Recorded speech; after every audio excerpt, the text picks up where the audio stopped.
deyja allar lífverur, er það sameiginlegt einkenni allara lífvera að deyja á endan. Við vitum að það liggur fyrir okkur að deyja einhvern tímann. En á þetta við allar lífverur. Við vitum að allar lífverur fjölga sér, hreyfa sig, þó geta endilega úr stað, þær þurfa næringu, losa sig við úrgangsefni, bregðast við áreiti, fullt af hlutum sem einkennir allar lífverur. En er það að deyja eitt af því? Stuttasvar við því er nei.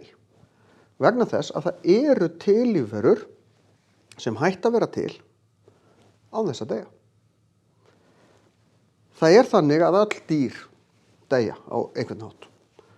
Allar plöntur deyja líka. Það eru alveg til hins vegar plöntur eins og tré sem geta lifað í þúsundir ára.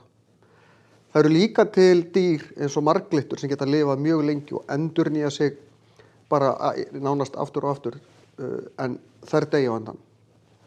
Sveppir geta lifað mjög lengi og færa sig hvenær er einn sveppur orðinn á öðrum svepp, og það er önnur spurning sem ég ætla ekki að svara hér. En hvernig getur lífvera þá hætt að vera til án þess að deyja? Einfalda svarið við því eru bakteríur og frumdýr, sem eru bara ein fruma. Þessi fruma, þegar hún er orðin nógu stór og búin að borða og skiptir sér í tvær, þá hættir þessi fruma að vera til. Hún verður að þessum tveimur. Það fer hlutafinni hingað og hlutafinni hingað. Er þessi fruma til? Nei. Hún er orðin að tveimur öðrum. Dó þessi? Nei. Hún hætti bara að vera til.